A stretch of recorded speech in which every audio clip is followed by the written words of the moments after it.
Hare Krishna, Hare Krishna, Krishna Krishna, Hare Rama, Rama, Rama, Hare Krishna, Hare Krishna, Hare Krishna, Krishna Krishna, Hare Hare Rama, Hare Rama, Rama Rama, Hare Hare Krishna, Krishna Rama, Rama Rama, Hare Hare Rama, Hare Hare Krishna, Hare Krishna, Krishna, Krishna Krishna, Hare Hare, Hare Rama, Hare Rama, Rama, Rama, Hare Hare Hare Krishna, Krishna Krishna, Hare Hare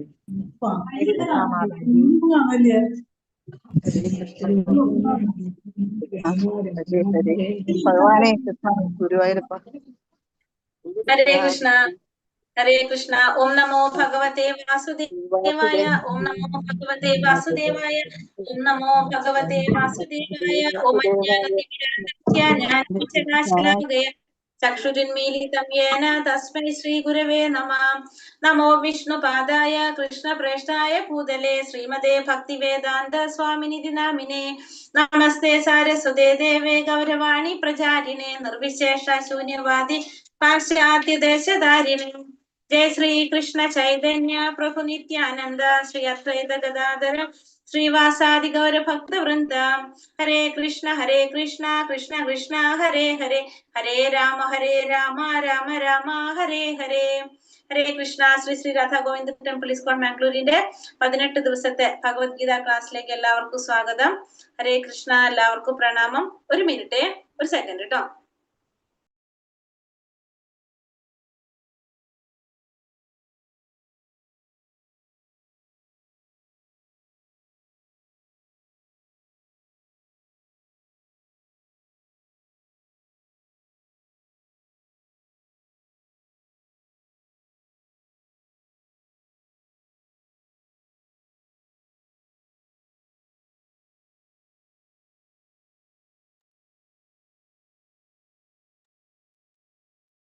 ഹരേ കൃഷ്ണ. അപ്പൊ നമ്മളിന്ന് അധ്യായം 16 അധ്യായമല്ല നമുക്ക് എടുക്കേണ്ടത്, ദേവാസുര ഭാവങ്ങൾ. അധ്യായം 16 ദേവാസുര ഭാവങ്ങൾ, ദൈവികവും ആസുരികവുമായിട്ടുള്ള സ്വഭാവങ്ങളെ കുറിച്ചാണ് നമ്മൾ ഇന്നത്തെ അധ്യായത്തില് വീണ്ടും പഠിക്കുന്നത്. അപ്പൊ നമ്മള് 14 അധ്യായത്തിൽ കുറച്ച് കണ്ടു അല്ലെ, ദൈവിക ഗുണം ആസുരിക ഗുണങ്ങളൊക്കെ നമ്മൾ കണ്ടിട്ടുണ്ടായിരുന്നു. കുറച്ച് സത്വഗുണം രജോ ഗുണം തമോ ഗുണം ഒക്കെ പറഞ്ഞപ്പോ അപ്പൊ ഈ അധ്യായത്തില് കുറച്ചും കൂടി കാര്യങ്ങള് ഇതിൽ പറയുന്നുണ്ട്. ഇന്നലെ നമ്മൾ അധ്യായം 15 പുരുഷോത്തമ യോഗം നമ്മൾ കണ്ടു. ഇന്ന് 16 അധ്യായം ദൈവികവും ആസുരികമായിട്ടുള്ള ഭാവങ്ങൾ. അപ്പൊ ഇന്നലത്തെ അധ്യായത്തിൽ നമുക്ക് എന്താണ് മനസ്സിലായിട്ടുണ്ടായിരുന്നത്? പുരുഷോത്തമ യോഗത്തില് എന്താ പറഞ്ഞത്? ഭഗവാൻ എന്ത് പറഞ്ഞു? മാമൈ വംശോ ജീവലോക ജീവഭൂത സനാതന. ഭഗവാൻ എന്താ പറഞ്ഞത്? എല്ലാ ജീവാത്മാക്കളും ഭഗവാന്റെ അംശമാണെന്ന് പറഞ്ഞു. ഈ ഭൗതിക പ്രപഞ്ചത്തിലേക്ക് വന്നപ്പോ അവർക്ക് എന്ത് സംഭവിച്ചു? ഈ ഗുണങ്ങൾ സ്വാധീനിച്ചത് കൊണ്ട് അതിനെ എന്തില്ലാണ്ടായി, അതിനെ ഒന്നും മനസ്സിലാക്കാത്തൊരവസ്ഥയിൽ വന്നു അല്ലെ. അതിന്റെ സ്ഥായിയായ സ്വഭാവത്തെ അത് മറന്നുപോയി എന്ന് കണ്ടു. പിന്നെ ഭഗവാൻ പറഞ്ഞു ഓർമ്മശക്തിയായിട്ടിരിക്കുന്നതും പിന്നെന്താണ്, അതായത് സ്മരണശക്തിയായിട്ടും ബുദ്ധിശക്തിയായിട്ടും മറവി ശക്തിയായിട്ടും ആര് തന്നെ ഇരിക്കുന്നത്? ഭഗവാൻ തന്നെയാണ്. നമ്മൾ അല്ലെ, എല്ലാതും തരുന്നത് ആരാണ്? ഭഗവാനാണ്. നമ്മൾ ആലോചിച്ച് നോക്കിയേ, പൂർവ്വജന്മങ്ങളിലെ കാര്യങ്ങളൊക്കെ നമുക്ക് ഓർക്കാൻ സാധിക്കുകയാണെങ്കിൽ നമ്മുടെ അവസ്ഥ എന്താണെന്ന്. നമുക്ക് ഈ ജന്മത്തിലെ കാര്യം, നമ്മളിപ്പോ ഒരു മനുഷ്യനായിട്ട് നമ്മൾ ഇങ്ങനെ ജീവിച്ചോണ്ട് പോവാ. പൂർവ്വജന്മത്തിൽ ചിലപ്പോ നമ്മൾ മനുഷ്യനായിരിക്കില്ല, ചിലപ്പോ വല്ല പക്ഷിയോ മൃഗോ എന്തെങ്കിലുമൊക്കെ ആയിരിക്കും. അതും നമുക്ക് ഓർക്കാൻ സാധിക്കുകയാണെങ്കിൽ നമ്മളെ സ്ഥിതി എന്തായിരിക്കും? അല്ലെ. അപ്പൊ നമുക്ക് ഇത് തന്നെ, അപ്പൊ ഈ മറവിശക്തി നമുക്ക് നല്ലതാണ്, ഓർമ്മശക്തി നല്ലതാണ്, ബുദ്ധിശക്തി. അപ്പൊ ഇതൊക്കെ ആരാ തരുന്നത്? ഒക്കെ ഭഗവാൻ തന്നെ നല്ലതാണ്. അപ്പൊ മറവിയും ശരിക്കും എന്താണ്? നല്ലത് തന്നെയാണ് നമുക്ക് മനസ്സിലാക്കാം. പിന്നെ പറഞ്ഞു നമുക്ക് ഈ ധാന്യങ്ങള്, നമുക്കിവിടെ ഈ ഭൗതിക പ്രപഞ്ചത്തിൽ ജീവിക്കാനുള്ള ധാന്യങ്ങൾ നമുക്ക് കിട്ടുന്നത് എവിടെ നിന്നാണ്? ഭഗവാൻ തന്നെയാണ് നൽകുന്നത് പറഞ്ഞു. അതിനുശേഷം അതിന് പോഷണം ലഭിക്കുന്ന, അതിന് എന്താ പറയാ, അതിന് ചന്ദ്രനിലൂടെ എന്ത് നൽകാണ്? ചന്ദ്രനിലൂടെ, നിലാവിലൂടെ അതിനെന്ത് സംഭവിക്കുന്നു? പോഷണം കൊടുക്കുന്നത്. രസവത്താക്കി മാറ്റുന്നതും ആര് തന്നെയാണ്? ഭഗവാൻ തന്നെയാണ്. അതിനുശേഷം നമ്മൾ അത് കഴിച്ചു കഴിഞ്ഞാൽ ദഹിപ്പിക്കുന്നത് ആര് തന്നെയാണ്? ഭഗവാൻ തന്നെയാണെന്ന് പറഞ്ഞു അല്ലെ. ഭഗവാൻ ആരായിട്ടിരിക്കുന്നുണ്ട്? വൈശ്വാനർ എന്ന് പറഞ്ഞ ഒരു അഗ്നിയായിട്ട് നമ്മുടെ ഉദരത്തിലിരിക്കുന്നുണ്ട്. അങ്ങനെ വൈശ്വാനരഗ്നിയായിട്ട് നമ്മുടെ കഴിക്കുന്ന ഭക്ഷണത്തെ ദഹിപ്പിക്കുന്നതും ആര് തന്നെയാണ്? ഭഗവാൻ തന്നെയാണ്. അപ്പൊ ഭഗവാൻ തന്നെയാണ് നമ്മളിങ്ങനെ നിലനിർത്തുന്നപ്പോ ആരാണ്? ഭഗവാനാണ്. അപ്പൊ നമ്മളെന്താ ചെയ്യുന്നത്? ഹരേ കൃഷ്ണ. എല്ലാത്തും ഭഗവാൻ തന്നെയാണ് ചെയ്യുന്നത് എന്നുള്ളത് നമുക്ക് മനസ്സിലായി. എന്തൊരു ഉഷാറില്ലാത്ത ആർക്കും ഒരു എനക്കില്ല എല്ലാരും. ഹരേ കൃഷ്ണ. ഹരേ ഹരേ കൃഷ്ണ. കൃഷ്ണ. ആ ശരി. എല്ലാം ഭഗവാൻ തന്നെ. എല്ലാം ഭഗവാൻ എല്ലാം ഭഗവാൻ ഭഗവാൻ തന്നെ. തന്നെ. ഭഗവാന്റെ കൃപ കൊണ്ടാണ് എല്ലാ കാര്യവും നടക്കുന്നത്. അതെ. അപ്പൊ നമ്മള് എപ്പോഴും ഭഗവാനെ സ്മരിക്കണം. ഒരിക്കലും നമ്മൾ ഭഗവാനെ മറക്കാതിരിക്കുക. അതാണ് നമ്മളോട് പറഞ്ഞിരിക്കുന്നത്. രൂപഗോസ്വാമി പറഞ്ഞതാണത്. അപ്പൊ നമ്മൾ അധ്യായം 16 ദേവാസുര ഭാവങ്ങൾ. നമ്മൾ അധ്യായം 16 ദേവാസുര ഭാവങ്ങൾ. ഓം നമോ ഭഗവതേ വാസുദേവായ. ശ്രീ ഭഗവാനുവാച അഭയം സത്വ സംശുദ്ധിർ ജ്ഞാനയോഗാ വ്യവസ്ഥിതിഃ ദാനം ദമശ്ച യജ്ഞശ്ച സ്വാധ്യായസ്തപ ആർജവം അഹിംസ സത്യമക്രോധ ത്യാഗ ശാന്തിരപൈശുനം ഭഗവാനെ ആർക്കൊണ്ട് വരുന്നുണ്ടോ? മാർദ്ദവം ഹ്രീരചാപ്പലം തേജക്ഷമാ ധൃതി ശൗചം അദ്രോഹം നാതിമാനിത ഭവന്തി സമ്പദം ദൈവി അഭിജാതസ്യ ഭാരത. ഇവിടെ എന്താ ഭഗവാൻ പറഞ്ഞത്? എന്തൊക്കെയാണ് ദൈവിക ഗുണങ്ങൾ എന്ന് ഭഗവാൻ പറയാണ്. പരമദിവ്യോത്തമ പുരുഷനായിട്ടുള്ള ഭഗവാൻ പറഞ്ഞു. എന്താ പറഞ്ഞത്? ഹേ ഭാരത, നിർഭയത, അസ്തിത്വത്തിന്റെ ശുദ്ധി, ആധ്യാത്മിക ജ്ഞാനനിഷ്ഠ, ദാനം, ആത്മനിയന്ത്രണം, യജ്ഞം, വേദപഠനം, തപസ്, ലാളിത്യം, അഹിംസ, സത്യം, ക്രോധമില്ലായ്മ, ത്യാഗം, ശാന്തി, പരദൂഷണത്തിൽ വെറുപ്പ്, സർവ്വജീവികളോടും കാരുണ്യം, ലോഭമില്ലായ്മ, മൃദുല സ്വഭാവം, വിനയം, സ്ഥിരനിശ്ചയം, തേജസ്, ക്ഷമ, ധൈര്യം, ശൗചം, അസൂയാരാഹിത്യം, ബഹുമതിക്കുള്ള വാഞ്ചയില്ലായ്മ, ഇതെല്ലാം ദിവ്യ പ്രകൃതിയാൽ അനുഗ്രഹീതരായ ദൈവീകതയുള്ളവർക്കുള്ള ഗുണങ്ങളാണ്. അപ്പൊ ഭഗവാൻ പറഞ്ഞത് ദിവ്യ പ്രകൃതിയാൽ, അതായത് ദൈവികതയുള്ളവർക്കുള്ള ഗുണങ്ങൾ എന്തൊക്കെയാണെന്നാണ് പറഞ്ഞത്. എന്തൊക്കെയാണ് പറഞ്ഞത് ഭഗവാൻ? ദൈവിക ഗുണങ്ങൾ പറയുന്നത് ഫസ്റ്റ് പറയുന്നത് നിർഭയത. എന്താണ് നിർഭയത? ഒന്നിനെയും ഭയമില്ലാത്തൊരവസ്ഥ. അസ്തിത്വത്തിന്റെ ശുദ്ധി. അസ്തിത്വത്തിന്റെ ശുദ്ധി എന്ന് പറഞ്ഞാല് ചിന്തിക്കുന്നതും പ്രവർത്തിക്കുന്നതും ഒരുപോലെ ആവാം. നമ്മൾ ചിന്തിക്കുന്നത് തന്നെ നമ്മൾ പ്രവർത്തിക്കുക. അതാണ് അസ്തിത്വത്തിന്റെ ശുദ്ധി എന്ന് പറഞ്ഞാല്. ആധ്യാത്മികമായ ജ്ഞാനനിഷ്ഠ, ദാനം, ആത്മനിയന്ത്രണം, പിന്നെന്താണ്?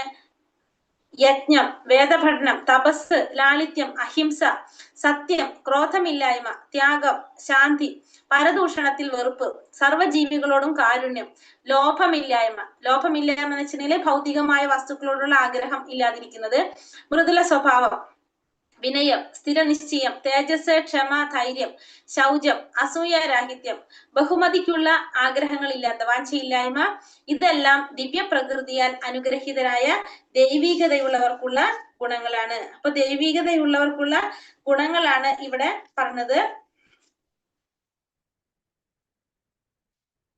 അപ്പൊ ഈ 26 ഗുണങ്ങളാണ് ഇവിടെ പറഞ്ഞിരിക്കുന്നത്. അപ്പൊ ഈ 26 ഗുണങ്ങള് ദിവ്യ പ്രകൃതിയാൽ ഉള്ളവർക്കായിട്ടുള്ള ഗുണങ്ങളായിട്ടാണ് പറഞ്ഞത്. അപ്പൊ ഈ ആധ്യാത്മിക ഗുണങ്ങളാണ് എന്ത്? 26 ഗുണങ്ങള്. അപ്പൊ നമുക്ക് ഇത് വളർത്തിയെടുക്കേണ്ടത് അത്യാവശ്യമായിട്ടുള്ളതാണ് എന്ത്? ഈ 26 ഗുണങ്ങള്, ദൈവികതയുള്ളവർക്കുള്ള ഈ ഗുണങ്ങള് 26 എണ്ണം നമ്മൾ എന്ത് ചെയ്യണം? വളർത്തി കൊണ്ടുവരേണ്ടതാണ്. ദമ്പോ ദർപ്പോഭിമാനശ്ച ക്രോധ പാരുഷ്യമേവച അജ്ഞാനം ചാവിജാതസ്യ പാർത്ഥ സമ്പാദമാസുരീം.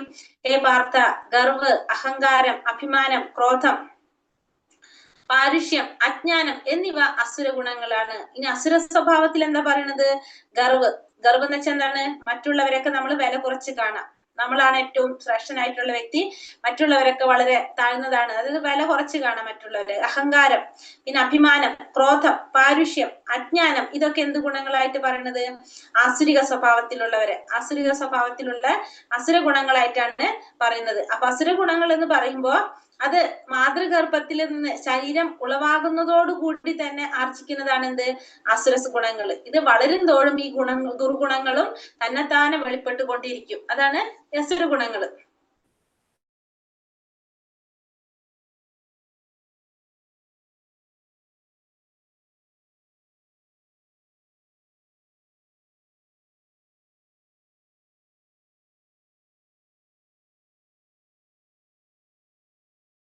കൊണ്ട് നീ ദുഃഖിക്കേണ്ട. അപ്പൊ അഭൗതിക ഗുണങ്ങൾ, ഭൗതികതയ്ക്ക് പുറത്തുള്ള ഗുണങ്ങള് മുക്തിക്ക് കാരണമാകുന്നതാണ്.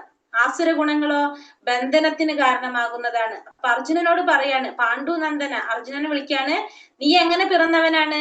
നീ ദൈവിക ഗുണങ്ങളോട് കൂടി പിറന്നവനാണ്, അതുകൊണ്ട് നിനക്ക് ദുഃഖിക്കേണ്ട ആവശ്യമില്ല എന്നാണ് ഇവിടെ ആര് പറയുന്നത്? അർജുനനോട് ഭഗവാൻ പറയുന്നത്. കാരണം നീ ദൈവിക ഗുണങ്ങളോട് കൂടി പിറന്നവനാണ്, നീ ഒരു ക്ഷത്രിയനാണ്, നീ അത് കാരണം കൊണ്ട് ശത്രുവിന് നേരെ നീ അമ്പെയ്യുക എന്നുള്ള കൃത്യം നീ ചെയ്യ. നീ യുദ്ധം ചെയ്യാതിരുന്നാല്, നിന്റെ ധർമ്മം നീ പാലിക്കാതിരുന്നാലാണ് നീ എന്ത് വരുന്നത്? നീ ആസുര ഗുണത്തിൽ വരുന്നത്. കാരണം വിധിക്കപ്പെട്ട കർമ്മം, അർജുനൻ ക്ഷത്രിയനായതുകൊണ്ട് ക്ഷത്രിയന്റെ ധർമ്മം യുദ്ധം ചെയ്യുക എന്നുള്ളതാണ്. നീ ആ വിധിക്കപ്പെട്ട നിന്റെ കർമ്മം ചെയ്യാതിരുന്നാലാണ് നീ ആരാകുന്നത്? ആസുരിക ഗുണത്തിലേക്ക് പോകുന്നത്. അല്ലെങ്കിൽ നിനക്ക് എന്തിന്റെ ആവശ്യമില്ല? നിനക്ക് ദുഃഖിക്കേണ്ട ആവശ്യമില്ല. കാരണം നീ ദൈവിക ഗുണത്തോട് പിറന്നവനാണെന്നാണ് ഭഗവാൻ ഇവിടെ അർജുനനോട് പറയുന്നത്. ഇനി ദൗഭൂത സർഗലോകേസ്മിൻ ദൈവ ആസുര ഏവച ദൈവോ വിസ്തരശ പ്രോക്ത ആസുരം പാർത്ഥ മേ ശൃണു. ഹേ പാർത്ഥ, ഈ ലോകത്തിലുള്ള എല്ലാ സൃഷ്ടികളും ആസുരം ദൈവികം എന്നീ രണ്ട് വിഭാഗങ്ങളിൽ ഒന്നിൽപ്പെടും. ഞാൻ ദൈവിക ഗുണങ്ങളെ പറ്റി വിസ്തരിച്ചു പറഞ്ഞുവല്ലോ, ഇനി ആസുരങ്ങളായവ വിവരിക്കാം. അപ്പൊ പറയുന്നത്, ഈ ലോകത്തിൽ രണ്ട് സൃഷ്ടികളാണുള്ളത്. ഒന്ന് ആസുരികമായിട്ടുള്ള സൃഷ്ടികളും ഒന്ന് ദൈവികമായിട്ടുള്ളത്. ഒന്ന് ആസുര ഗുണം, ഒന്ന് ദൈവിക ഗുണം, രണ്ടാണുള്ളത്. ഇപ്പൊ ദൈവിക ഗുണത്തിനെ കുറിച്ച് പറഞ്ഞു. ഇനി എന്തിനെ കുറിച്ച് പറയാം? ആസുരങ്ങളായിട്ടുള്ളവയെ കുറിച്ച് പറയാം. അപ്പോ ശരിക്കും പ്രജാപതിയുടെ ഈ സന്താനങ്ങളാണ് ആര്? ഈ അസുരന്മാരും ദേവന്മാരും എന്ന് പറയുന്നത്. അതായത് അസുരന്മാര് തിഥിയുടെ മക്കൾ അസുരന്മാരും അതിഥിയുടെ മക്കള് ദേവന്മാരുമാണ്. അപ്പൊ പ്രജാപതിയുടെ, അതായത് അസുരന്മാര് എന്ന് പറയുമ്പോ അസുരന്മാര് എന്ന് പറയുമ്പോ തിഥിയുടെ മക്കള്, അതിഥിയുടെ മക്കള് ദേവന്മാര്. ഒരു കൂട്ടര് ശാസ്ത്രങ്ങൾക്ക് അനുസരിച്ച് പ്രവർത്തിക്കുന്നവര് ദേവന്മാര്, ശാസ്ത്രങ്ങൾക്ക് വിരുദ്ധമായിട്ട് പ്രവർത്തിക്കുന്നവര് അസുരന്മാര്. അതാണ് വ്യത്യാസം. ജീവിതത്തില് എല്ലാ നിയമങ്ങളും ശാസ്ത്രങ്ങളും അനുസരിച്ച് പ്രവർത്തിക്കുന്നവര് സാധാരണ ദൈവിക ഗുണത്തിലുള്ളവര്. ഈ ശാസ്ത്രങ്ങളൊന്നും അനുസരിക്കാതെ തന്നിഷ്ടപ്രകാരം പ്രവർത്തിക്കുന്നവരാണ് ആര്? ആസുരിക സ്വഭാവത്തില് ഉള്ളവരെന്ന് പറയാം. അപ്പൊ രണ്ടു കൂട്ടര് ആസുരിക സ്വഭാവത്തിലുള്ളവരും ദൈവിക സ്വഭാവത്തിലുള്ള, അങ്ങനെ രണ്ടു കൂട്ടരാണ് ഉള്ളത്. പ്രവൃത്തിയും ച നിവർത്തിച്ച. അപ്പൊ ഇനി അസുരന്മാരെ കുറിച്ചാണ് ഇവിടെ ഭഗവാൻ പറയുന്നത്. പ്രവൃത്തിയും ച നിവർത്തിയും ച ജനാനാ വിദുരാസുരഃ നാ ശൗചം നാപി ചാചാരോ നാ സത്യം തേഷു വിദ്യതേ. ചെയ്യേണ്ടത് എന്തെന്നോ ചെയ്യരുതാത്തത് എന്തെന്നോ അസുര സ്വഭാവികൾക്ക് അറിഞ്ഞുകൂടാ. വിശുദ്ധിയോ നല്ല പെരുമാറ്റമോ സത്യസന്ധതയോ അവർക്കില്ല. അപ്പൊ ചെയ്യേണ്ടത് എന്താണെന്നോ ചെയ്യാൻ പാടില്ലാത്തത് എന്താണെന്നോ ആർക്കറിയില്ല? അസുര സ്വഭാവത്തിലുള്ളവർക്ക് അറിഞ്ഞുകൂടാ. വിശുദ്ധിയോ നല്ല പെരുമാറ്റമോ സത്യസന്ധതയോ ആർക്കുണ്ടാവില്ല? അസുര സ്വഭാവികൾക്ക് ഉണ്ടാവില്ല. കാരണം ശാസ്ത്രങ്ങളെ കുറിച്ച് യാതൊരുവിധ അറിവുമില്ലാത്തവരാണ് ആര്? ആസുരിക സ്വഭാവത്തിലുള്ളവർ. അതുകൊണ്ട് അവർക്ക് എന്താണ് ചെയ്യേണ്ടത്, എന്താണ് ചെയ്യാൻ പാടില്ലാത്തത്, സത്യസന്ധത ഉണ്ടാവില്ല. മറ്റുള്ളവരോട് എങ്ങനെ പെരുമാറണം എന്നുള്ളതൊന്നും ആർക്കറിയില്ല? ഈ ആസുരിക സ്വഭാവത്തിലുള്ളവർക്ക് അറിയില്ല. അസത്യം അപ്രതിഷ്ഠം തേ ജഗദാഹൂരനീശ്വരം അപരസ്പര സംഭൂതം കിമന്യത് കാമഹൈതുകം. ഈ പ്രപഞ്ചം അസത്യമാണെന്നും അടിസ്ഥാനരഹിതമാണെന്നും അതിനായി നിയന്താവായ ഒരു ഈശ്വരനില്ലെന്നും അവർ പറയുന്നു. ലൈംഗികാഭിലാഷം മാത്രമാണ് ഇതിന്റെ ഉൽപ്പത്തിക്ക് കാരണമെന്നും കാമമല്ലാതെ മറ്റൊന്നും കാരണമായിട്ടില്ലെന്നുമാണ് അവർ പറയുന്നത്. അപ്പൊ ഈ പ്രപഞ്ചം എന്ന് പറയുന്നത് അസത്യമാണ്, അടിസ്ഥാനരഹിതമാണ് എന്നാണ് ആര് പറയുന്നത്? ഈ ആസുരിക സ്വഭാവത്തിലുള്ളവർ പറയുന്നത്. മാത്രമല്ല അതിന് നിയന്താവായിട്ട് ഒരു ഈശ്വരനില്ല. അത് എങ്ങനെയാണ് ആര് ചിന്തിക്കുന്നത്? ആസുരിക സ്വഭാവത്തിലുള്ളവർ പറയുന്നത്. പിന്നെന്താ പറയുന്നത്? ഈ പ്രപഞ്ചത്തിന്റെ ഉൽപ്പത്തിക്ക് കാരണം എന്താണ്? ലൈംഗികമായ അഭിലാഷം മാത്രമാണ് ഈ പ്രപഞ്ചത്തിന്റെ ഉൽപ്പത്തിക്ക് കാരണം. കാമമല്ലാതെ മറ്റൊന്നും ഇതിന് കാരണമായിട്ടില്ല എന്നാണ് ആര് പറയുന്നത്? ഈ ആസുരിക സ്വഭാവത്തിലുള്ളവര് പറയുന്നത്. അവരൊരു മായാക്കാഴ്ചയായിട്ടാണ് എന്തിനെ കരുതുന്നത്? ഇതിനൊക്കെ കരുതുന്നത്, ആസുരിക സ്വഭാവത്തിലുള്ളവര് കരുതുന്നത്. അവരൊരിക്കലും ഭഗവാനെ വിശ്വസിക്കുന്നില്ല, ഭഗവാന്റെ വചനങ്ങളെ വിശ്വസിക്കുന്നില്ല, ശാസ്ത്രങ്ങളെ വിശ്വസിക്കുന്നില്ല. അങ്ങനെയുള്ളവരാണ് ആര്? ഈ ആസുരിക സ്വഭാവത്തിലുള്ളവരെല്ലാം തന്നെ. ഏതാം ദൃഷ്ടീമവഷ്ടഭ്യ നഷ്ടാത്മനോൽപ ബുദ്ധയഃ പ്രഭാവന്ത്യുഗ്ര കർമാണ ക്ഷയായ ജഗദോഹിതഃ. ഈ നിഗമനങ്ങളെ പിന്തുടർന്ന് സ്വയം നഷ്ടപ്പെട്ടവരും അസുരന്മാരുമായ ഈ അല്പബുദ്ധികൾ ലോകനാശകരങ്ങളായ കൊടുംക്രിയകളിൽ ഏർപ്പെടുന്നു. അപ്പൊ അസുര സ്വഭാവികള് ലോകനാശകരങ്ങളായിട്ടുള്ള ദുഷ്പ്രകർമ്മങ്ങളിലാണ് ഏർപ്പെട്ടു പോകുന്നത് അവര്. കാരണം അവരുടെ നിഗമനങ്ങൾ ഇതാണ്. അപ്പൊ നമ്മൾ നേരത്തെ പറഞ്ഞതാണ് അവര് നിഗമനങ്ങൾ. അപ്പൊ അങ്ങനത്തെ അതിനെ പിന്തുടർന്നുകൊണ്ട്, അത്തരത്തിലുള്ള നിഗമനങ്ങളെ പിന്തുടർന്നുകൊണ്ട് അവരെങ്ങനെയാണ് ലോകത്തിന് നാശകരമാക്കുന്ന ക്രിയകളിലാണ് അവർ ഏർപ്പെട്ടു പോകുന്നത്.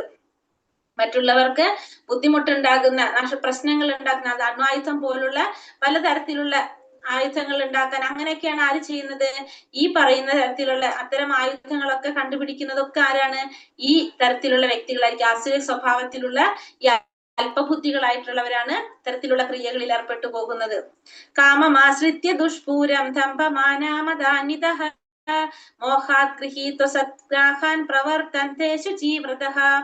അടക്കാനാവാത്ത കാമം പൂണ്ടും ദമ്പം, ദുരഭിമാനം എന്നിവയിൽ മുഴുകി വ്യാമോഹിതരുമായ അസുര സ്വഭാവികൾ ക്ഷണികമായതിൽ ആകൃഷ്ടരായി എന്നും വൃത്തിഹീനമായ കർമ്മങ്ങൾ ചെയ്തു വരുന്നു. അപ്പോൾ അടക്കാനാവാത്ത കാമം പൂണ്ട്, പിന്നെന്തുകൊണ്ടാണ്? ദമ്പം കൊണ്ട്. ദമ്പം എന്ന് വെച്ചാല് നമ്മൾ നേരത്തെ പറഞ്ഞല്ലോ, ഉള്ളില് ഒന്ന് പുറത്ത് വേറെ, നമ്മൾ പറയുന്നത് വേറെ പ്രവർത്തിക്കുന്നത് വേറെ, പ്രവൃത്തിയും ചിന്തയും തമ്മിൽ വ്യത്യാസം, അതാണ് ദമ്പം. പിന്നെ ദുരഭിമാനം, ഇതിൽ മുഴുകിക്കൊണ്ട് വ്യാമോഹിതരായിട്ടുള്ള അസുര സ്വഭാവികളെ ക്ഷണികമായതിൽ ആകൃഷ്ടരായിട്ട് അവരെന്നും എന്ത് ചെയ്യും? വൃത്തിഹീനമായിട്ടുള്ള കർമ്മങ്ങൾ ചെയ്തുകൊണ്ടിരിക്കും. വൃത്തിഹീനമായിട്ടുള്ള കർമ്മങ്ങളെ ചെയ്തുകൊണ്ടിരിക്കും. അടക്കാനാവാത്ത കാമം കൊണ്ട്. അപ്പൊ അസുരന്മാരുടെ സ്വഭാവത്തെ, മനോഭാവത്തെയാണ് നമ്മളിവിടെ പറയുന്നത്. എപ്പോഴും അവരെങ്ങനെയാണ്? അസംതൃപ്തരായാണ്.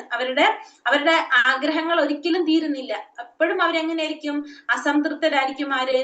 ഈ പറഞ്ഞ ആസുരിക സ്വഭാവത്തിലുള്ളവര്. കാരണം അതുകൊണ്ട് അവര് കുറെ കർമ്മങ്ങൾ ചെയ്തുകൊണ്ടേയിരിക്കും.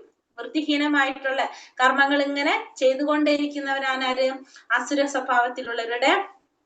ദക്ഷ പ്രജാപതിയാണ് പറയുന്നത്. ദക്ഷ പ്രജാപതി എന്ന് വെച്ചാല് മഹാദേവന്റെ, ശിവന്റെ ഭാര്യ സതീദേവിയുടെ പിതാവാണ് ആര്? ദക്ഷ പ്രജാപതി. ദക്ഷ പ്രജാപതി വളരെ അഹങ്കാരമുള്ള ഒരു വ്യക്തിയാണ്. അപ്പൊ ബ്രഹ്മദേവന്റെ പുത്രനാണ്. അപ്പൊ അതുകൊണ്ട് തന്നെ എല്ലാവരും കുറെ ബഹുമാനിക്കുന്നത് കൊണ്ട് അദ്ദേഹത്തിന് ഒരു അഹങ്കാരം ഉണ്ടായിരുന്നു. ഞാൻ എല്ലാവരും ബഹുമാനിക്കപ്പെടുന്ന ഒരു വ്യക്തിയാണ്. അപ്പോ ഒരു യാഗം നടക്കുന്ന സ്ഥലത്ത് അവിടെ ചെന്നപ്പോ മഹാദേവൻ ഇദ്ദേഹത്തെ കണ്ടപ്പോ എന്ത് ചെയ്തില്ല? പ്രണാമം ചെയ്തില്ല. അദ്ദേഹത്തെ വേണ്ട വിധത്തിൽ ആദരിച്ചില്ല. മറ്റുള്ളവരെല്ലാം ആദരിച്ചു, പക്ഷെ മഹാദേവൻ ചെയ്തില്ല. അപ്പൊ ഇദ്ദേഹത്തിന് വളരെയധികം ദേഷ്യം വന്നു. ആരുടെ അടുത്ത്? മഹാദേവന്റെ അടുത്ത്. അങ്ങനെ അതിനുശേഷം പിന്നീട് ഇദ്ദേഹം ഒരു യാഗം നടത്തുമ്പോ എല്ലാവരെയും ക്ഷണിക്കും. ആരെ മാത്രം ക്ഷണിക്കില്ല? മഹാദേവനെ മാത്രം ക്ഷണിക്കില്ല. അപ്പൊ മഹാദേവനും തന്റെ മകളായിട്ടുള്ള സതിയെയും ക്ഷണിക്കില്ല. പക്ഷെ സതി ഇത് അറിഞ്ഞപ്പോ സതി മഹാദേവന്റെ അടുത്ത് വഴക്കിട്ടിട്ട് തന്റെ വീട്ടിലുള്ളൊരു യാഗം നടത്തുന്നല്ല, തനിക്ക് പോകണം എന്ന് പറഞ്ഞ് നിർബന്ധം പിടിച്ചിട്ട് സതീദേവി എങ്ങോട്ട് പോകും? തന്റെ വീട്ടിലേക്ക് പോകും. അച്ഛൻ നടത്തുന്ന യാഗത്തിൽ പങ്കുചേരാനായിട്ട് പോകും. മഹാദേവൻ കുറെ പോകണ്ടെന്ന് തടയും, പക്ഷെ കേൾക്കില്ല. അങ്ങനെ അവിടെ ചെന്ന് സതീദേവി കാണുന്നത് ഈ യജ്ഞശിഷ്ടം സമർപ്പിക്കുക. ഈ മഹാദേവന് മാത്രം എന്ത് ചെയ്തിട്ടില്ല? ഇത് വെച്ചിട്ടില്ല. മഹാദേവൻ അപമാനിക്കുകയാണ് ഇവിടെ ആര് ചെയ്യുന്നത്? ദക്ഷ പ്രജാപതി ചെയ്തത്. പല രീതിയിലും മഹാദേവൻ അപമാനിച്ചു. ഇത് ആർക്ക് സഹിച്ചില്ല? സതീദേവിക്ക് സഹിച്ചില്ല. സതീദേവി എന്ത് ചെയ്യുകയാണ്? അവിടെ ആത്മാഹുതി ചെയ്യാണ്. തന്റെ ശരീരം അവിടെ അഗ്നിയിൽ സമർപ്പിക്കുകയാണ് ആര്? സതീദേവി. ഇത് അറിഞ്ഞ മഹാദേവൻ വന്ന് വളരെയധികം കോപത്തോടു കൂടി മഹാദേവന്റെ ചെടയിൽ നിന്ന് വീരഭദ്രൻ ജനിക്കുകയാണ്. അങ്ങനെ വീരഭദ്രൻ അവിടെയുള്ള ഇതൊക്കെ നശിപ്പിച്ചു. പ്രജാപതിയെ ശിരസ് അറുത്ത് മാറ്റും. അങ്ങനെ അത്രയും കോപത്തില് കുറെ ഇത്തരത്തിലുള്ള പ്രവർത്തികളൊക്കെ ചെയ്ത് ഇപ്പോ വിഷ്ണുവും ബ്രഹ്മാവും ഒക്കെ ഇടപെട്ടിട്ട് മഹാദേവന്റെ കോപം ശമിപ്പിക്കുകയാണ്. അതിനുശേഷം പ്രജാപതിക്ക് തന്റെ തെറ്റ് മനസ്സിലാക്കി മഹാദേവനോട് മാപ്പ് പറഞ്ഞ്, അപ്പൊ മാപ്പ് പറയുമ്പോ മഹാദേവൻ എന്താ ചെയ്യുന്നത്? പ്രജാപതിക്കൊരു ജീവൻ കൊടുക്കാൻ വേണ്ടിട്ട് തല കളഞ്ഞല്ലോ, പിന്നെ ഒരു ആടിന്റെ തല എടുത്ത് വെച്ചു കൊടുക്കുകയാണ് ചെയ്യുന്നത്. അപ്പൊ പ്രജാപതിയുടെ അഹങ്കാരം, അപ്പൊ നമുക്ക് എന്താ മനസ്സിലാക്കുന്ന? പ്രജാപതിയുടെ അഹങ്കാരം കൊണ്ടാണ് ഇത്രയും പ്രശ്നങ്ങൾ അവിടെ സംഭവിച്ചത്. അതായത് ആസുര സ്വഭാവത്തിന്റെ പ്രത്യേകത അതാണ്. കാരണം ആ അസുര സ്വഭാവത്തിലുള്ളവർ ചെയ്യുന്ന കാര്യം കൊണ്ട് അവർക്കൊരു ഗുണം ഉണ്ടാവാൻ പോകുന്നില്ല, മറ്റുള്ളവർക്കൊരു ഗുണം ഉണ്ടാവാൻ പോകുന്നില്ല. എല്ലാവർക്കും അതുകൊണ്ട് ഉപദ്രവമല്ലാതെ യാതൊരു വിധത്തിലുള്ള നന്മയും എന്തുകൊണ്ട് സംഭവിക്കില്ല? ഇത്തരത്തിലുള്ള പ്രവർത്തികൾ കൊണ്ട് സംഭവിക്കില്ല. അതാണ് ഇവിടെ നമുക്ക് ഈ ദക്ഷ പ്രജാപതിയുടെ സ്വഭാവത്തിൽ നമുക്ക് മനസ്സിലാക്കാനായിട്ട് സാധിക്കുന്നത്. അപ്പൊ സ്വന്തം മകളുടെ ജീവൻ നഷ്ടപ്പെട്ടു, ആ യജ്ഞം മുഴുവൻ അലങ്കോലമായി, കുറെ പേർ എല്ലാവർക്കും ഉപദ്രവങ്ങൾ സംഭവിച്ചു. അപ്പൊ ഇതൊക്കെയാണ് എന്തിന്റെ ഫലമായിട്ട് അവിടെ വന്നത്? അഹങ്കാരത്തിന്റെ ഫലമായിട്ട് അവിടെ സംഭവിക്കുന്നത്. അതാണ് ആസുരിക സ്വഭാവികളില് കാണുന്നത്. അവരെന്താ വിചാരിക്കുന്നത്? ആസുര സ്വഭാവത്തിലുള്ളവര് ഇന്ദ്രിയ സന്ദർപ്പണമാണ് മാനുഷിക സംസ്കാരത്തിന്റെ പ്രധാന ആവശ്യമെന്ന് അവർ കരുതുന്നു. അക്കാരണത്താൽ ജീവിത അവസാനം വരെയും അളവറ്റ വ്യാകുലതയോടെ കഴിഞ്ഞുകൂടേണ്ടതായിട്ടും വരുന്നു.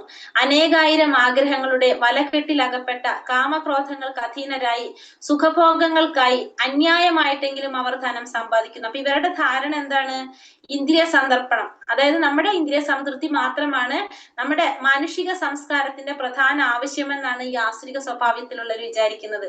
അതുകൊണ്ട് അവര് ജീവിത അവസാനം വരെ അവരെന്താണ് വളരെയധികം ആ വ്യാകുലതയോടെ കഴിഞ്ഞുകൂടേണ്ടി വരും. കാരണം നമ്മുടെ ഇന്ദ്രിയങ്ങളെ സംതൃപ്തിപ്പെടുത്താനായിട്ട് നമ്മൾ ഇങ്ങനെ ശ്രമിച്ചുകൊണ്ടേയിരിക്കും. അപ്പൊ നമ്മൾ എപ്പോഴും വ്യാകുലരായിരിക്കും. അനേകായിരം ആഗ്രഹങ്ങളുടെ വലക്കെട്ടിലകപ്പെട്ട് കാമക്രോധാദികൾക്ക് അധീനരായിട്ട് സുഖഭോഗങ്ങൾക്കായിട്ട് നമ്മൾ എന്ത് വേണ്ടി വരും? അന്യായമായിട്ടെങ്കിലും ധനം സമ്പാദിക്കേണ്ടതായിട്ട് വരും. കാരണം നമ്മുടെ ആഗ്രഹങ്ങൾക്ക് വേണ്ടിയിട്ട്, കാമക്രോധങ്ങൾക്ക് അധീനരായിട്ടുള്ള സുഖഭോഗങ്ങൾക്കായിട്ട് നമ്മൾ അന്യായമായിട്ടെങ്കിലും നമ്മൾ എന്ത് ചെയ്യേണ്ടതായിട്ട് വരും? അവിടെ ധനം സമ്പാദിക്കേണ്ടതായിട്ട് വരും. അതാണ് ആർക്ക് സംഭവിക്കുന്നത്? ഈ ആസുരിക സ്വഭാവത്തിലുള്ളവർക്ക് സംഭവിക്കുന്നത്. ആസുര സ്വഭാവികൾ ഇങ്ങനെ വിചാരിക്കും. എങ്ങനെയാ ആസുര സ്വഭാവി വിചാരിക്കുന്നത്? ഇന്ന് എനിക്ക് ഇത്രയേറെ ധനമുണ്ട്, എന്റെ പദ്ധതികൾ അനുസരിച്ച് ഞാൻ ഇനിയും ധനം ആർജിക്കും, ഇത്ര ധനം എനിക്ക് ഇപ്പോഴും ഉണ്ട്, അത് ഭാവിയിൽ കൂടി വരികയും ചെയ്യും. അയാൾ എന്റെ ശത്രുവാണ്, ഞാൻ അയാളെ കൊന്നു, ഇനിയുള്ള ശത്രുക്കളെയും ഞാൻ കൊല്ലും.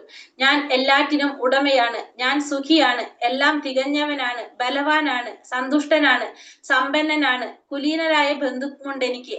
എന്നോളം ശക്തിമാനും സന്തോഷവാനുമായി ആരുണ്ട്? ഞാൻ യാഗങ്ങൾ അനുഷ്ഠിക്കും, ദാനം ചെയ്യും, സന്തോഷിക്കും, എന്നെല്ലാം ഓർത്ത് അവർ അജ്ഞാനത്താൽ വ്യാമോഹിതരാകും. അപ്പൊ ആസുര സ്വഭാവികൾ എന്താ വിചാരിക്കുന്നത്?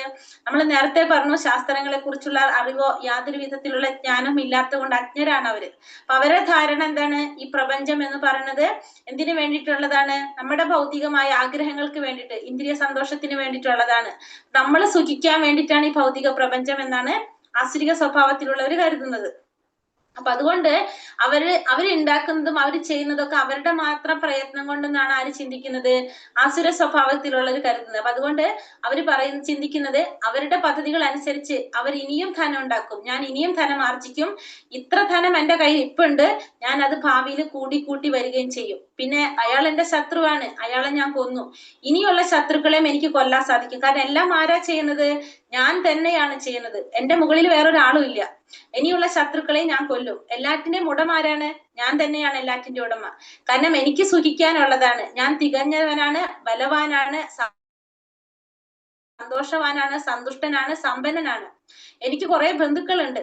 എന്നെക്കാൾ ശക്തിമാനായിട്ടും സന്തോഷവാനായിട്ടും ആരും ഇല്ല. എല്ലാവരും ഇയാളെക്കാളും സന്തോഷവാനായിട്ടും. കാരണം ഏറ്റവും ശ്രേഷ്ഠനാണ് ആര്? ഞാൻ യാഗങ്ങൾ അനുഷ്ഠിക്കും, ദാനം ചെയ്യും, സന്തോഷിക്കും. ഇങ്ങനെ അജ്ഞാനത്താൽ വ്യാമോഹിതരാവാണ് ആര് ചെയ്യുന്നത്? ഈ പറഞ്ഞ ആസുരിക സ്വഭാവികൾ ചെയ്യുന്നത്. അതായത് എല്ലാതും എന്റെ പ്രയത്നം കൊണ്ടും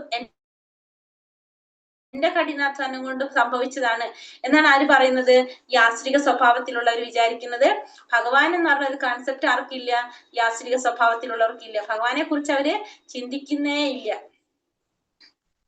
അനേക ചിത്ത വിഭ്രാന്ത മോഹജാല സമാവൃത പ്രസക്ത കാമഭോഗേഷു പതന്തി നരകേഷു ച. ഇങ്ങനെ പലവിധം ആകാംക്ഷകളിൽ പെട്ട് വലഞ്ഞ് വ്യാമോഹത്തിന്റെ വലയിൽ കുടുങ്ങിയും ഇന്ദ്രിയ സുഖങ്ങളിൽ അത്യാസക്തരായി അവർ നരകത്തിൽ വീഴുന്നു. അങ്ങനെ ഇവരെന്താണ്? പലതരത്തിലുള്ള ആകാംക്ഷകളിലൊക്കെ പെട്ട് വലഞ്ഞ് ഇങ്ങനെ വ്യാമോഹത്തിന്റെ വലയിൽ കുടുങ്ങിയിട്ട് അവരെന്ത് സംഭവിക്കും? അവര് ഇന്ദ്രിയ സുഖങ്ങളിൽ അത്യാസക്തരായിട്ട് അവര് നരകങ്ങളിൽ പോയിട്ട് വീഴും. അവർക്ക് എന്താ സംഭവിക്കുന്നത്? അവര് നരകത്തിലേക്കാണ് അവര് പോകുന്നത്.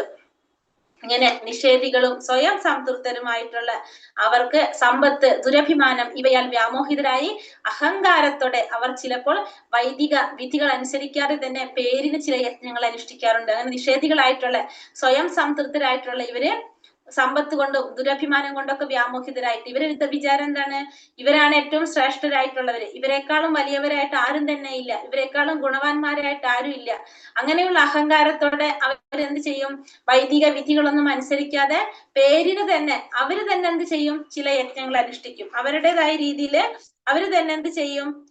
യജ്ഞങ്ങൾ അനുഷ്ഠിക്കും. അവര് ആചാര്യന്മാരുടെ നിലയിലേക്ക് ഉയരും.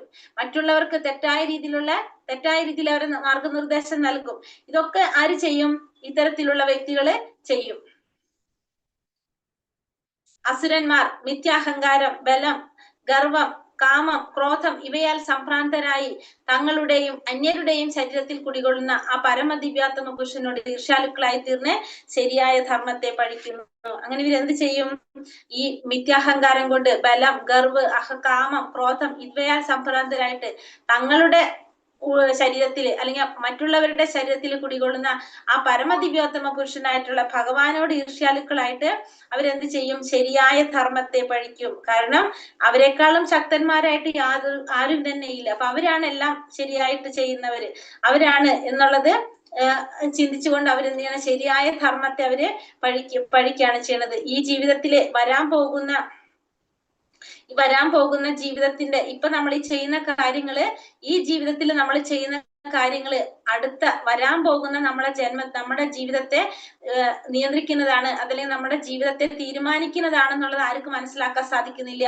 ഈ ആസുരിക സ്വഭാവത്തിലുള്ളവർക്ക് മനസ്സിലാക്കാൻ സാധിക്കുന്നില്ല. കാരണം നമ്മൾ അറിയല്ല, ഈ ജന്മത്തിൽ നമ്മൾ ചെയ്യുന്ന കർമ്മങ്ങളാണ് അടുത്തൊരു ജന്മം നമ്മുടെ ശരീരത്തെ തീരുമാനിക്കുന്നത്. അത് ആരും മനസ്സിലാക്കുന്നില്ല? ഈ ആസുരിക സ്വഭാവത്തിലുള്ളവര് മനസ്സിലാക്കുന്നില്ല. താനേഹം ദിശതാ ക്രൂരാൻ സംസാരേഷു നരാധമാൻ ക്ഷിപാമ്യശുഭാം ആസുരീഷേവ യോനിഷു.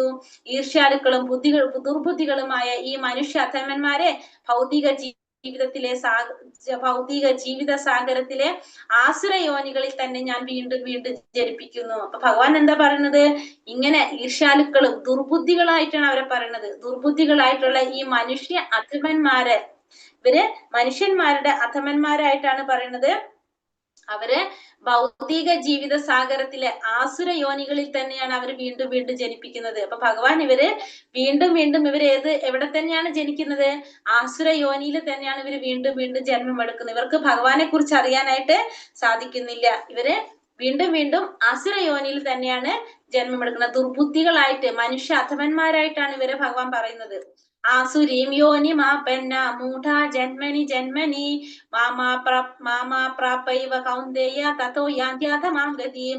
ഹേ കുന്തിപുത്ര, ആസുര ജീവഗണങ്ങളിൽ അനേകം തവണ ജന്മമെടുത്ത ശേഷവും ഇത്തരക്കാർ ഒരിക്കലും എന്റെ അടുത്തെത്തുകയില്ല.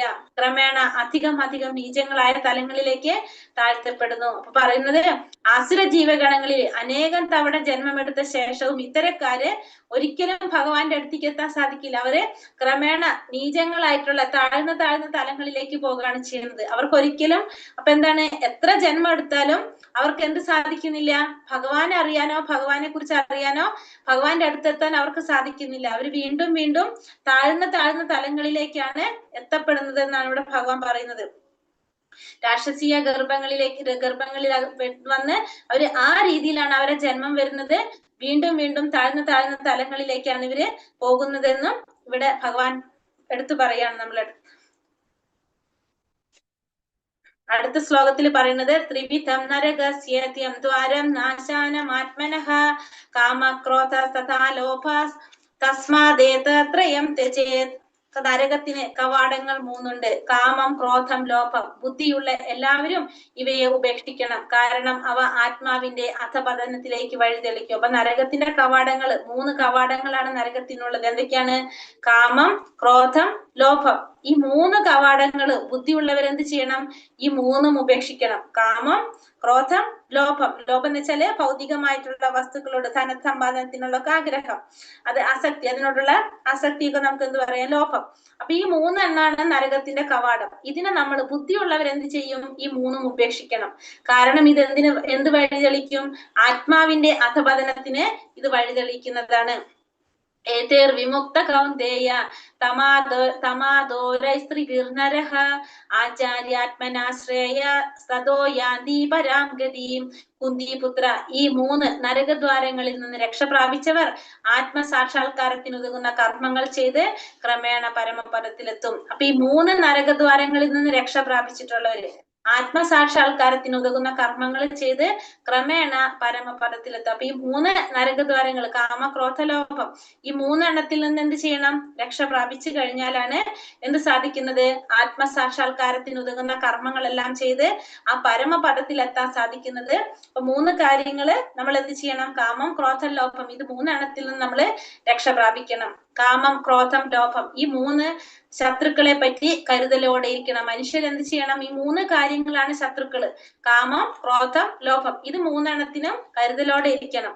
ഒരാൾ കാമക്രോധ ലോഭങ്ങളിൽ നിന്ന് എത്രത്തോളം ഒഴിഞ്ഞു നിൽക്കുന്നുവോ അത്രത്തോളം അയാളുടെ ജീവിതം പരിശുദ്ധമായി തീരും. അപ്പൊ നമ്മള് ഈ കാമം, ക്രോധം, ലോഭം, ഇതിൽ നിന്ന് നമ്മൾ എത്രത്തോളം നമ്മൾ ഒഴിഞ്ഞു നിൽക്കാണോ അത്രത്തോളം നമ്മളെ ജീവിതം പരിശുദ്ധമായിട്ട് തീരും.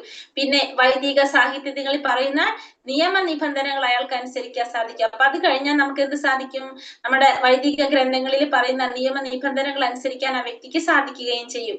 മനുഷ്യ ജീവിത നിയന്ത്രണത്തിനുള്ള ഈ പ്രമാണങ്ങളെ സ്വീകരിച്ചുകൊണ്ട് ക്രമേണ ആധ്യാത്മിക ഉന്നതിയിലേക്ക് ഉയരാനും സാധിക്കും. അപ്പൊ മനുഷ്യ ജീവിതത്തിന്റെ നിയന്ത്രണത്തിനുള്ള ഈ പ്രമാണങ്ങളെ സ്വീകരിച്ചുകൊണ്ട് ഒരു വ്യക്തിക്ക് ആധ്യാത്മിക ഉന്നതിയിലേക്ക് ഉയരാനും സാധിക്കും. ഇങ്ങനെ കൃഷ്ണാവബോധം വരെ എത്താൻ ഭാഗ്യമുണ്ടായവന് വിജയം സുനിശ്ചിതമാണ്. അങ്ങനെ കൃഷ്ണാവബോധം വരെ എത്താൻ കഴിഞ്ഞു കഴിഞ്ഞാൽ ആ വ്യക്തിക്ക് എന്താണ്? സുനിശ്ചിതമായിട്ടും വിജയം കൈവരിക്കാനായിട്ട് സാധിക്കും. യശാസ്ത്ര വിധി മുത്സൃജ്യ വർത്തതേ കാമകാരതഃ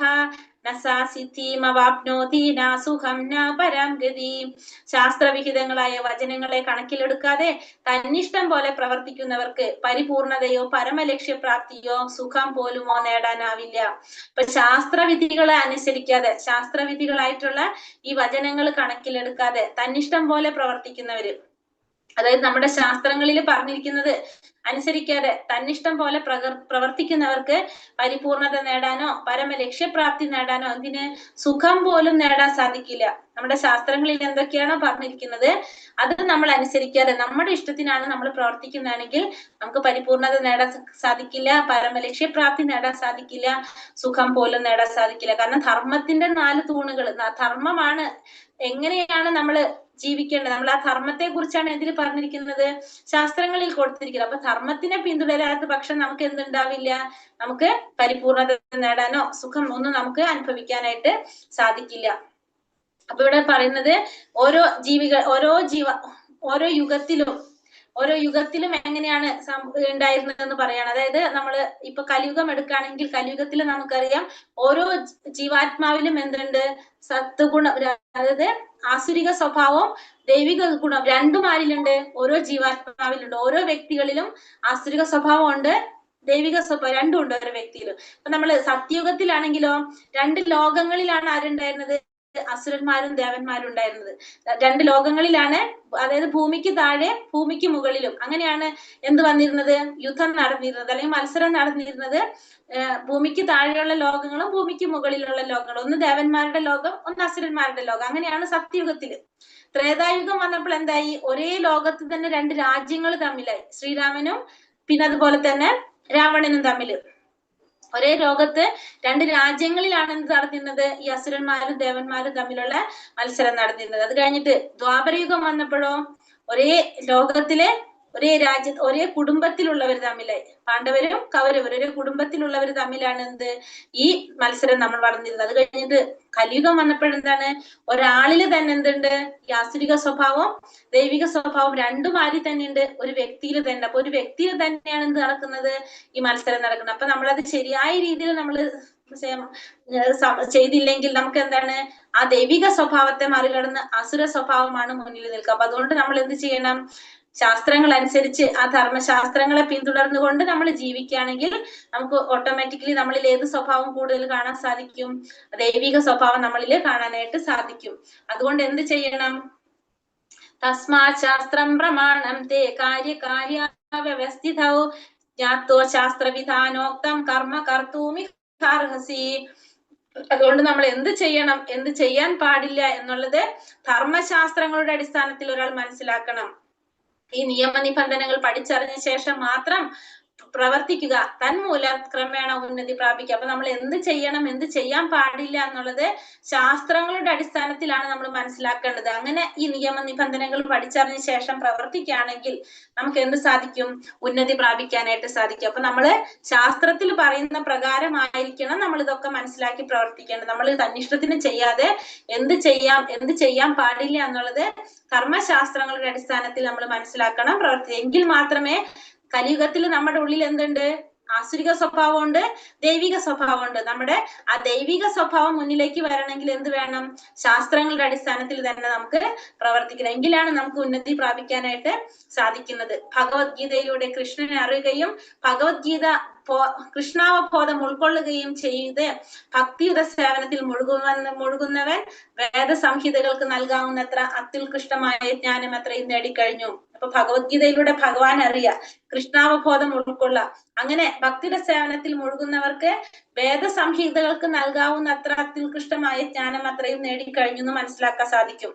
ചൈതന്യ മഹാപ്രഭു ഈ പ്രക്രിയ അത്യന്തം ലളിതമാക്കിയിട്ടുണ്ട്. എന്താ പറയുന്നത്, ഹരേ കൃഷ്ണ മഹാമന്ത്രം ജപിക്കുക, ഭഗവാന്റെ സേവനത്തിൽ, ഭക്തിപൂർവ്വം ഭഗവാന്റെ സേവനത്തിൽ ഏർപ്പെടുക, ഭഗവത് പ്രസാദം ഭക്ഷിക്കാനാണ് അദ്ദേഹം ജനങ്ങളോട് ഉപദേശിച്ചത്. അപ്പൊ അത്രയും എളുപ്പമുള്ള കാര്യമാണ് ആര് പറഞ്ഞത്, ചൈതന്യ മഹാപ്രഭു പറഞ്ഞ 3 കാര്യമാണ് പറഞ്ഞിരിക്കുന്നത്.